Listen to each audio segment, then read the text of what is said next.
ప్రభునందు ప్రియమైన ప్రార్థనా ఛానల్ వీక్షితులారా, మన ప్రభువైన యేసుక్రీస్తు దివ్యమైన నామములో మీ అందరికీ ఈ ఉదయకాల శుభములు వందనములతో తెలియచేస్తున్నాను. ఈ ప్రార్థనా ఛానల్ ద్వారా దేవుని వాక్యాన్ని మీతో పంచుకోవటానికి CSI Rayalaseema diocese youth board వారు ఇచ్చిన లేదా కల్పించిన అవకాశాన్ని బట్టి యూత్ బోర్డు వారందరినీ, చైర్మన్ గారు బెనర్ బాబు గారిని, అని మోజస్ సెక్రటరీ గారిని అభినందిస్తూ వందనములు చెల్లిస్తున్నాం. అదేవిధముగా ఈ లెంటు ధ్యాన స్రవంతిని తనదైన శైలిలో, తనదైన ఆధ్యాత్మిక స్థితిలో యవనస్తులందరూ ఆధ్యాత్మిక అభివృద్ధి పొందుటకు ఆశించి ఈ కార్యక్రమాన్ని పెంచి పోషిస్తున్న మన ప్రియతమ బిషప్ తండ్రి గారు, the right reverend doctor Isaac Varaprasad తండ్రి గారికి నేను అభినందనలతో పాటు వందనములు తెలియచేయచ్చు ఉన్నాను. మరి అదేవిధముగా రాయలసీమ అధ్యక్ష మండలపు ఆఫీస్ బేరర్స్కి కూడా నేను అభినందిస్తూ ఉన్నాను. ఇలాంటి ఆధ్యాత్మిక కార్యక్రమాలు దేవుని మహిమార్థము, సంఘాల యొక్క అభివృద్ధి నిమిత్తము ఏర్పరిచినందుకు వారిని మనసారా అభినందిస్తూ, దేవుని యొక్క కృప ఎల్లప్పుడూ మరి అధ్యక్ష మండలంతో ఉండాలని, ఈ విధంగా ఆత్మీయ ఫలములు అందరూ అందుకోవాలని, పండాలని ఆశిస్తూ ఈ కొద్ది మాటలు దేవుని వాక్య ధ్యానంలోనికి మిమ్మల్ని అందరూ నడిపించాలని ఆశపడుతున్నాను. తలలు వంచి చిన్న ప్రార్థన ద్వారా ఈ వాక్య భాగాన్ని నడిపించుకుందాం. తలలు వంచండి, ప్రార్థన చేద్దాం. ప్రేమ కలిగిన మా ప్రియ పరలోకపు తండ్రి, పరిశుద్ధుడు అయిన దేవా, నీ ప్రశస్తమైన నామమునకు స్తోత్రములు. ఈ ఉదయకాల సమయంలో మీరు మాకు అనుగ్రహించిన శ్రేష్టమైన సమయాన్ని బట్టి వందనములు. మా దేవా, ఈ మండల కాలపు జీవితాన్ని సిలువ చెంతకు చేరుటకు ఆయా రీతులుగా మీ యొక్క ప్రణాళిక చొప్పున ఏర్పరిచినటువంటి ఈ ఏర్పాటును బట్టి మీ పాదములకు వెలలేని వందనములు సమర్పించుకున్నాం.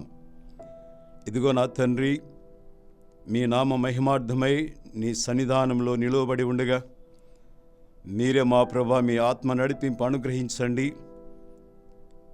నీ మాటలు నా నోట జీవపు ఊట వలె పలికించి నీ నామ మహిమార్థమై నీ బిడ్డగా నీ శిలువ నీడలో నన్ను మరుగుపరిచి వాడుకొనుమని యేసు నామంలో అడుగుచున్నాము తండ్రి, ఆమేన్. క్రీస్తునందు ప్రియ వీక్షితులారా, మరొకసారి యేసుక్రీస్తు దివ్యనామంలో, మధురమైన నామంలో మీకు శుభములు తెలియచేయచ్చు ఉన్నాను. ఈ దినమున మన యొక్క ధ్యానాంశముగా పశ్చాత్తాపము అన్నటువంటి అంశాన్ని ధ్యానం చేయాలని మనకి మన పెద్దలు నిర్దేశించారు. రిపెంటెన్స్ ఆర్ పశ్చాత్తాపము అన్నటువంటి మాటకు గ్రీకులో ఒక మాట చెప్తారు, మెటనోనియా అని చెప్పేసి పిలిచారు. అనగా బాణము వదిలినప్పుడు గురి పెట్టి వదలటం. అయితే గాడి తప్పుట లేదా సరి అయినటువంటి గురి పెట్టుట అన్నటువంటిది అందులో ఒక సర్దుబాటుగా ఉన్నటువంటి మాటగా మనం జ్ఞాపకం చేయబడతాం. బాణము ఎక్కుపెట్టి వదిలినప్పుడు ఆ బాణము సరైనటువంటి రీతిలో అది గురిపెట్టిన చెంతకే వెళ్ళకపోతే అది దారి తప్పినట్టుగా దేవుని వాక్యం సెలవిస్తుంది. అదేవిధంగానే మానవుని జీవితం కూడాను ఈ లోకంలో దేవుని యొక్క ప్రసన్నతతో, దేవుని యొక్క ప్రత్యక్షతతో, దేవుని స్వరూపముతో నిర్మించబడినటువంటి ఈ జీవితం దేవుని వైపు నడుచుటకై, దేవుని కలిగినుటకై, ఆయన ఇష్టానుసారమైన జీవితం జీవించుట కొరకై మనల్ని ఈ లోకంలో నిర్మించాడు అన్న సత్యాన్ని మరిచిపోయి మన జీవన విధానము దేవుని సన్నిధికి చేరాలని, దేవుని ఉనికి కలిగి ఉండాలని, సిలువ చెంతలో మన జీవితాలు దేవునికి చేరువ కావాలని ఆశించినప్పుడు ఆ గురిని మనము తప్పి జీవిస్తున్నటువంటి వారంగా ఉన్నాం. అందును బట్టి ఆ గురి యొద్దకు దరి చేరటానికి లేదా గురిని సరిగా పెట్టి ఎక్కుపెట్టి ఆ గురిని సరైన రీతిలో చేరుకోవటానికే మనం ఈ యొక్క మండల కాలపు దీక్షను కొనసాగిస్తున్నట్లుగా ఆయా చరిత్రలైతేనేమి, ఆయా వాక్య భాగాలైతేనేమి మనకు తెలియపరుస్తూ ఉన్నాయి.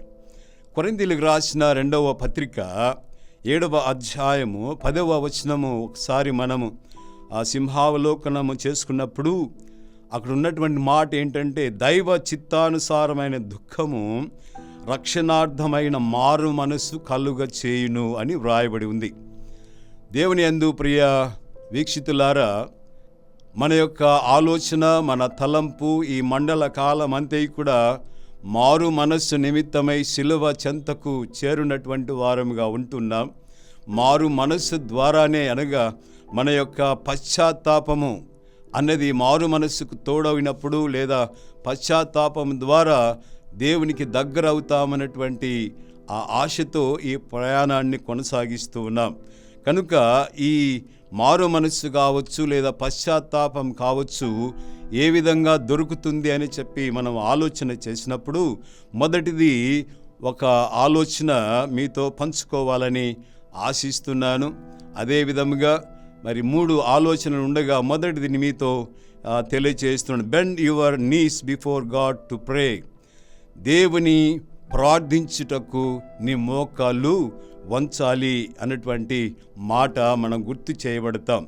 దీన్నే చాలా వరకు మోకాళ్ళ దీక్ష అని చెప్పి పిలిచారు.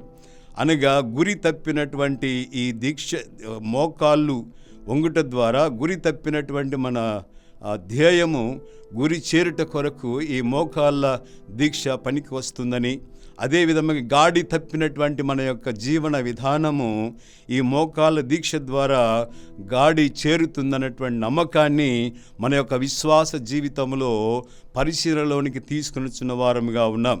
కనుక దేవుని యందు ప్రియమైనటువంటి వారులారా, దేవుని యొక్క చిత్తానుసారమైన దుఃఖము అనగా ఇది దేవునితో మనం కలిగి ఉండవలసిన సత్సంబంధాన్ని బలపరుస్తుందని చెప్పేసి దేవుని మాటగా గుర్తు చేయబడుతూ ఉన్నాం. అదేవిధంగా ఇది శరీర క్రియలను విసర్జిస్తూ శరీరాన్ని బలహీనపరుస్తుంది ఈ మోకాళ్ళ దీక్ష అని కూడా మనం అనుభవం ద్వారా అనేక విధాలుగా ఆలోచన చేయవచ్చు లేదా అనుభవాన్ని కలిగి ఉండవచ్చు.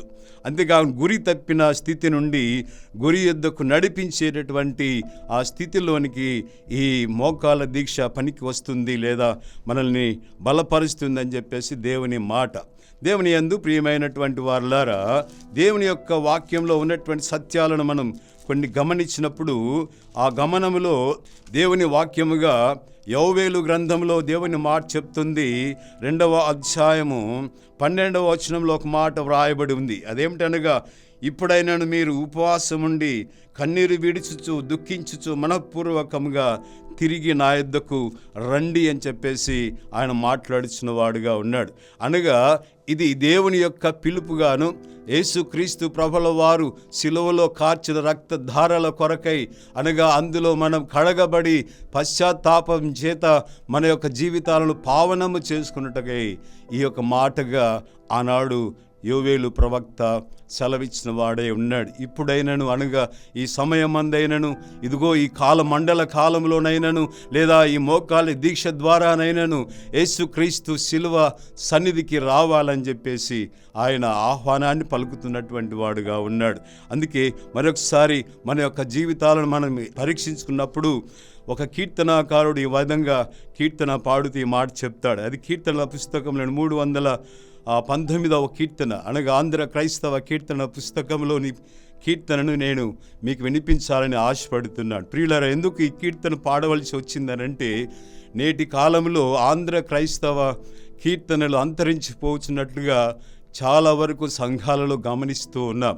అనగా ఈ ప్రైవేట్ కీర్తనలు రావడం ద్వారా ఈ ఆంధ్ర క్రైస్తవ కీర్తనలను చాలా వరకు మన యొక్క క్రైస్తవ సంఘాలు విస్మరించినవిగా ఉన్నాయని చెప్పేసి వాటిని పునరుద్ధరణ చేయుట కొరకై వాటిలో ఉన్నటువంటి అర్థమును లేదా అక్షరార్థమును కాకుండా ఆత్మీయ అర్థాన్ని గ్రహించి వాటిలందు మనం పాడుకుంటూ ఆ కీర్తనలో మనం మైమరిచిపోయి ఆత్మీయ వ్యవస్థను బలపరుచుకోవటానికి ఈ ఆంధ్ర క్రైస్తవ కీర్తనలో నుండి కొన్ని కీర్తనలు నేను పాడి వినిపించాలని ఆశపడుతూ ఉన్నాను. ఇందులో 319వ కీర్తనలో ఈ విధంగా ఆయన కీర్తనాకారుడు వ్రాసి అనుభవంతో రాసినటువంటి వాడు, అనుభవంతో పాడినటువంటి వాడుగా ఉన్నాడు.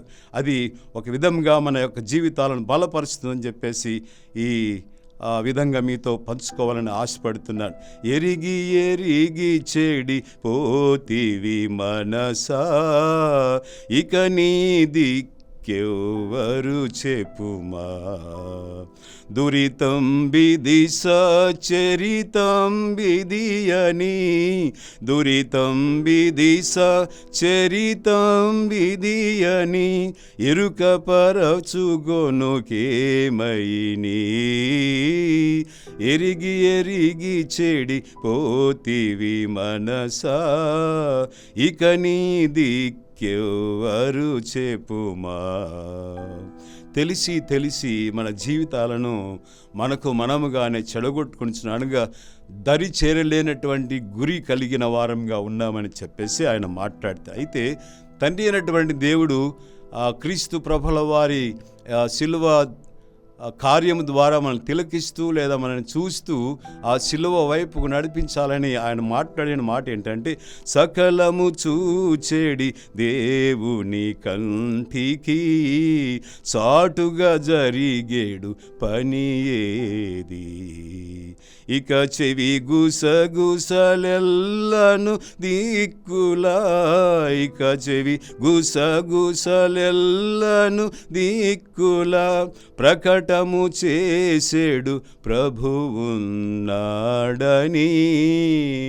ఎరిగి ఎరిగి చెడి పోతివి మనసా, ఇక నీది కెవ్వరు చెప్పుమా.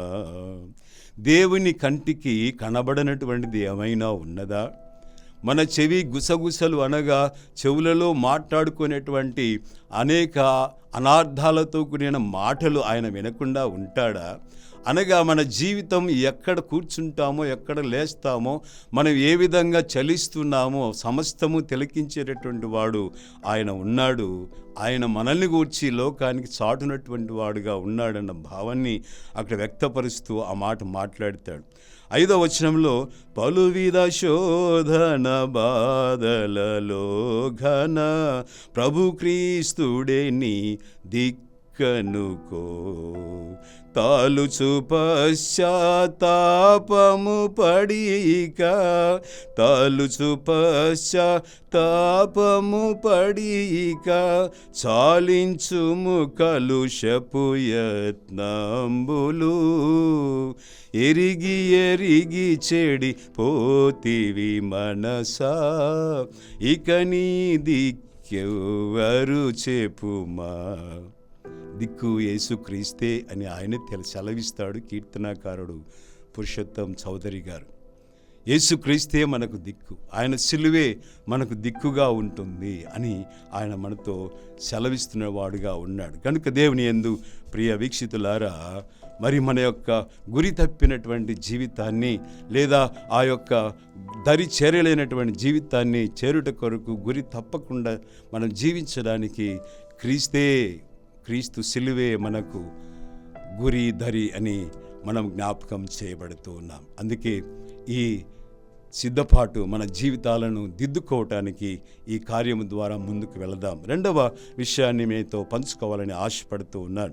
2వది ఏమిటనగా, లెండ్ యువర్ ఫెయిత్ అనగా నీ యొక్క విశ్వాసాన్ని సిలువ ధ్యాన ఋతువులో సిలువ చెంత చేరడమే, సిలువ నీడలో నీవు పెరగడమే, లేదా సిలువ నీడలో ఎదగడమే, సిలువ నీడలో గడపడమే, ఇది ఒక దిద్దుబాటుగా దేవుడు మనతో ఇస్తున్నటువంటి వాడై ఉన్నాడు. సో ఈ సిలువ ధ్యానములో మన యొక్క మండల కాలపు లేదా దీక్ష కాలపు యొక్క సమయాన్ని మరి దేవుని యొక్క సన్నిధానంలో గడుపుట అన్నది, శిలువ ధ్యానంలో గడుపుట అన్నది మన జీవితాలకు ఒక దిద్దుబాటు కార్యముగా ఉన్నదని మనం జ్ఞాపకం చేయబడతాం. ఈ శిలువను గురించి మనం ఆలోచన చేయగా, ఈ శిలువ దేవుని దృష్టిలో పాపం నుండి పవిత్రపరుస్తుంది అని, ఈ శిలువ దేవునికి ఇష్టమైనటువంటి జీవితం ఇస్తుందని, జీవించటకు శ్రద్ధ కలిగిస్తుందని కూడా దేవుని మాటల ద్వారా జ్ఞాపకం చేయబడతాం. అంతేకాకుండా ఈ శిలువ పాప విషయంలో ఆగ్రహం పుట్టిస్తుంది. అదేవిధంగా ఈ శిలువ రాబో తీర్పునకై భయం పుట్టిస్తుందని చెప్పి కూడా దేవుని మాటల ద్వారా మనం గుర్తు చేయబడతాం. అంతేకాకుండా ఈ శిలువ దేవుని ఎడల భక్తి మర్యాదలు పుట్టిస్తుంది. ఈ శిలువ దైవ చింతనకై ఆశ పుట్టిస్తుంది. ఈ శిలువ మనలో నీతి కొరకు ఆసక్తి కలిగిస్తుంది. ఈ పాప విషయంలో ఈ శిలువ పగను పుట్టిస్తుంది అని చెప్పేసి దేవుని మాటల ద్వారా మనం గుర్తు చేయబడతాం. కనుక ఈ శిలువ నీడలో జీవిస్తూ పశ్చాత్తాపమును సాధించుటకు లేదా సాధించుట కొరకై మన జీవితాలు ముందుకు వెళ్ళాలని చెప్పేసి దేవుని మాట. దేవుని యందు ప్రియమైనటువంటి వారులారా, ఒక్కసారి మనం ఆలోచన చేసినప్పుడు ఇందులో ఒక సత్యాన్ని గ్రహించాలి. తప్పిపోయిన కుమారుడు అనే 15వ అధ్యాయం లూకా సువార్తలు ఎన్నో మారులు మనం చదివే ఉంటాం. అయితే చదివినటువంటి వాక్య భాగంలో అక్కడ తప్పిపోయిన కుమారుడు అని చిన్న కుమారుని అంటూ ఉన్నాం. కానీ పెద్ద కుమారుడు కూడా తప్పిపోయినటువంటి వాడే. ఎందుకనగా తన మనస్సులో ఆ తమ్ముడిని ప్రేమించలేనటువంటి వాడుగా ఉన్నాడు. తమ్ముడైతే చెడిపోయినటువంటి వాడే, కానీ వివేచనతో ఆయన విమోచన పొందినటువంటి వాడుగా ఉన్నాడు. దేవుని యందు ప్రియ ప్రేక్షకులారా, వివేచన అన్నది మనల్ని విమోచిస్తుంది. ఆ తప్పిపోయిన కుమారుడు అక్కడ దూర ప్రాంతము వెళ్ళి తన ఆస్తినంతటి పాడు చేసిన తర్వాత వివేచించాడు, ఆలోచించాడు. ఏమని? ఇదిగో నా తండ్రి యొద్ద అనేకులకు ఆహారం ఉన్నది, అనేకులు పనివారున్నారు, వారందరూ కూడా మరి సంతోషంగా, నేనైతే ఇక్కడ పందులు తింటూ సంతోషం లేనటువంటి స్థితిలో ఉన్నాను అని తాను తిరిగి తన తండ్రిని గురించి ఆలోచన చేశాడు. అనగా తన యొక్క వివేచనతో ఆయన ఆలోచన చేసినటువంటి వాడుగా ఉన్నాడు. ఆలోచన చేసి తండ్రి యొద్దకు పరిగెత్తుకుంటూ వచ్చాడు. తండ్రి, నేను నీకును ఆ పరలోకమునకు విరోధముగా పాపము చేసి ఉన్నాను, నన్ను క్షమించు, నీ కుమారుడుగా ఉండుటకు నేను అర్హుడను కాను అని ఎప్పుడైతే చెబుతాడో లేదా చెప్పాలని అనుకున్నాడో తన వివేచనను పనిచేసి తండ్రి యొద్దకు పరిగెత్తుకుంటూ వచ్చాడు. దేవుని యందు ప్రియులారా, కుమారుని చూసినటువంటి ఆ తండ్రి తన విమోచన కొరకై, అనగా తనను విమోచించట కొరకై పరిగెత్తుకుంటూ వెళ్ళి మెడ మీద పడి ముద్దు పెట్టుకొని ఆ బిడ్డను సంరక్షించినటువంటి వాడుగా ఉంటున్నాడు. సో విమోచన అన్నది కలగాలంటే మనలో వివేచన కలగాలి. అనగా ఈ శిలువ యాత్ర లేదా ఈ మండల కాలపు యాత్రలో మనం పయనిస్తున్నప్పుడు వివేచనతో, అనగా శిలువ చెంతనే మనకు రక్షణ కలుగుతుంది, శిలువ చెంతనే మనకు ఆ యొక్క విడుదల కలుగుతుంది, శిలువ చెంతనే మనకు విమోచన కలుగుతుందని విశ్వాసంతో ఈ యాత్రను కొనసాగించాలని 2వ మాట ద్వారా మనం గుర్తు చేయబడతాం. చివరిగా 3వ మాటని చెప్పి నేను ముగిస్తాను. మైండ్ యువర్ హార్ట్, అనగా మెండ్ యువర్ హార్ట్. నీ హృదయాన్ని దిద్దుబాటు చేసుకోలేక నీ హృదయాన్ని పిండు అని చెప్పేసి భావం కలిగిస్తున్నట్టుగా మనం జ్ఞాపకం చేయబడతాం.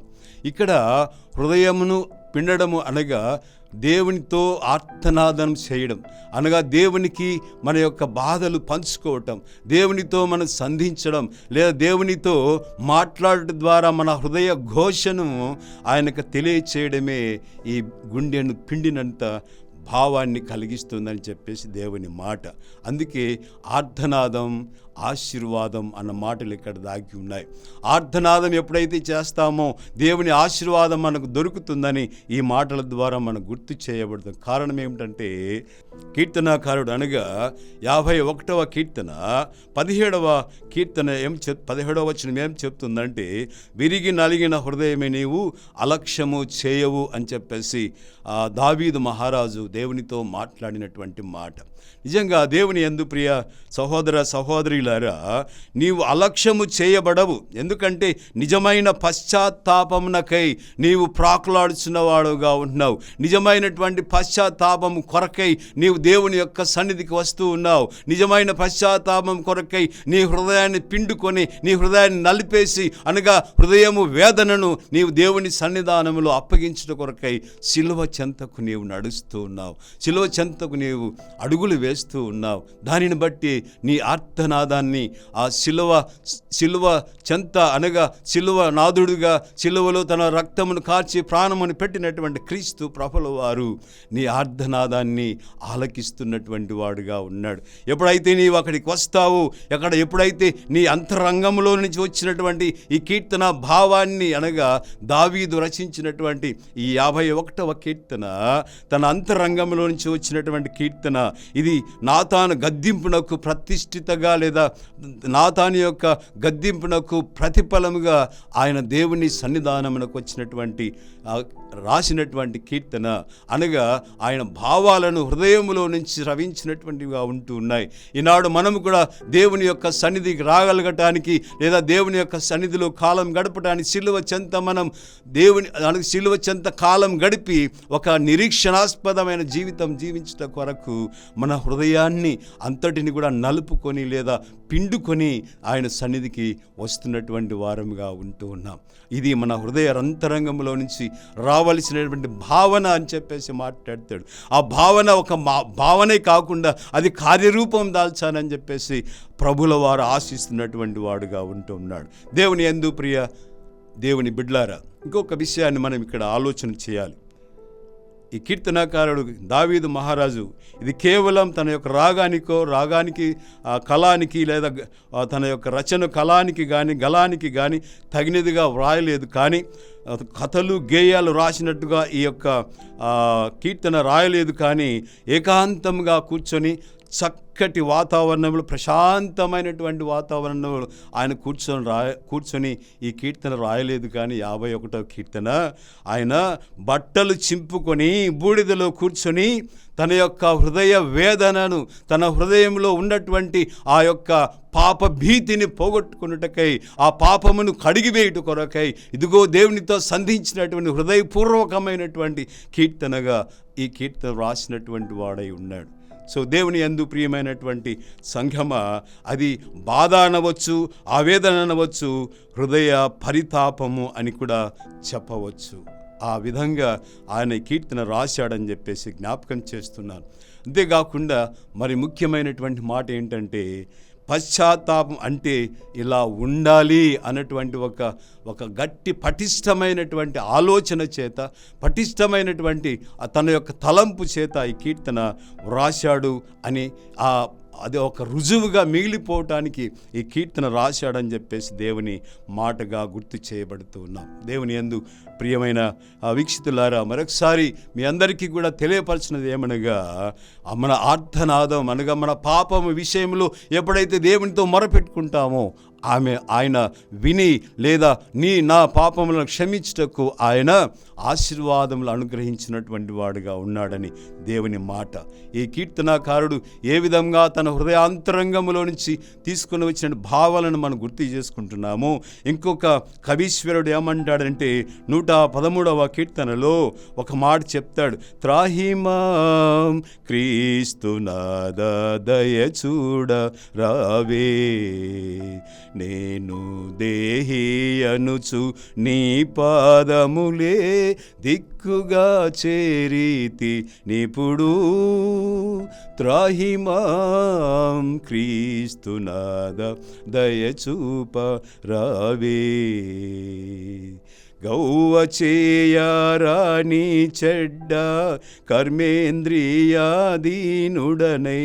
రవ్వ పాలై నేనెంతో నెవ్వ బొందితి, త్రవ్వుచున్న కొలది పెరుగు తరగదు నా పాపరాశి. ఈ విధమున చెడిపోతిని నేమి చేతు ఓహో త్రాహిమాం క్రీస్తునాద దయచూప రావే. నా జీవితాన్ని నేను పరిశీలించుకున్నప్పుడు నా యొక్క జీవితంలో పాపములు తవ్వుచున్నా కూడా తరగదు, కానీ పాప రాశి పెరుగుతూనే ఉంటుంది. అయినా కూడా ఇదిగో నా యొక్క జీవితాన్ని కాపాడుటకై నీవు మాత్రమే నాకున్నావని చెప్పేసి ఆయన తన యొక్క ప్రేమను చాటినటువంటి విధానాన్ని ఈ కీర్తనకారుడు రుచి చూచినటువంటి వాడుగా ఈ కీర్తన రాశాడు. ఇంకొక వచనాన్ని మనం పాడుకుంటే, నిబ్బర మొక్కించుకైనా నిజము రవ్వంతైనా లేక దబ్బరలాడుటకుము తాతనైతిని అబ్బురమైన ఘోర పాపాంధకార కూపమందు దబ్బున పడిపోతీనయ్యో దారి చెడినే అబ్బబ్బబ్బా త్రాహిమాం క్రీస్తునాద దయచూడ రావే. నిబ్బరము అన్నది, సంతోషము అన్నది, సమాధానం అన్నది రవ్వంతైనా లేక దబ్బరలాడుచు, అంటే అనేక కష్టాలు పడుచున్నట్టు కష్టాలకు ముత్తాతనైపోయాను. అబ్బురమైన ఘోర పాపాంధకార కూపమునందు నేను, అనగా పాపాంధకారమైన ఊబిలో నేను చిక్కుకొనగా నీవే నాకు ఆదరించువాడు కనుక త్రాహిమాం క్రీస్తునాథ దయతో నన్ను సంరక్షించు, కాపాడు అని ఆ కీర్తనకారుడు ఏ విధంగా తన హృదయ వేదనను లేదా హృదయం నుంచి వచ్చేటటువంటి ఆక్రందనను, హృదయం ద్వారా వచ్చేటటువంటి అలరించినటువంటి ఆ కీర్తన భావాలను గురించి ఆలోచన చేసినప్పుడు క్రీస్తు తప్ప, సిలువ తప్ప మనకి విమోచన కలుగదు. మన యొక్క జీవితము పశ్చాత్తాపము చేత సిలువ చెంత మనం ఎప్పుడైతే సిలువ చెంత మనం చేరి సిలువలో క్రీస్తు ప్రభుల వారిని గుర్తించి ఆయన రక్తము ద్వారా కడగబడతామో అప్పుడే దేవుని యొక్క ఆశీర్వాదములు, అనగా మన యొక్క ఆర్తనాదాన్ని వినిపించగా ఆశీర్వాదముగా దేవుడు మనల్ని తన యొక్క దక్షిణ హస్తపు గుప్పిలిప్పి దీవిస్తాడని, ఈ పశ్చాత్తాపము ద్వారా, అనగా ఈ మండల కాలములో లేదా ఈ దీక్షా కాలములో పశ్చాత్తాపంతో లేదా మనస్సు మార్చుకున్నటతో దేవుని యొక్క సన్నిధి చేరదాం, ఆయన ఇచ్చే ఆశీర్వాదములు పొందుదాం, ఆయన బిడలుగా కొనసాగుదాం, ఆ యొక్క సంరక్షణలో లేదా నిరీక్షణాస్పదమైన రక్షణలో పాలు పొందుదాం. దేవుడు తన యొక్క దక్షిణ హస్తం మన మీద ఉంచునుగాక. ఆమేన్. తలలు వంచండి, చిన్న ప్రార్థన చేద్దాం. మా దేవా, మా ప్రభు, మీరు మాకు ఇచ్చిన శ్రేష్టమైన సమయం కొరకై వందనాలు ప్రభా. ఇదిగో నీ వాక్య భాగంలో మేము ధ్యానించిన ధ్యాన అంతటిని కూడా మీరు మా ప్రభా గుర్తెరిగిన వాడవుగా ఉంటున్నావు. మా యొక్క ధ్యానము, మా ధ్యాస కేవలం సిలువ చెంతకు చేరుటయే.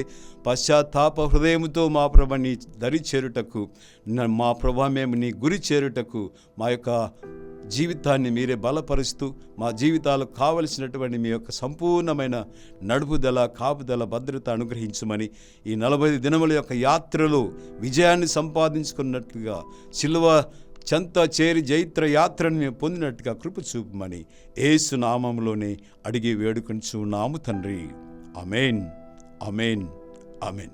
తండ్రి, కుమార, పరిశుద్ధాత్ముడు సదాకాలం మనతోను, మన కుటుంబములతోను, అధ్యక్ష మండల మంత్రుడితోను, మరి నాయకులతోను, మరి బిషప్ వారి కుటుంబముతోను తోడైండును గాక. ఆమేన్.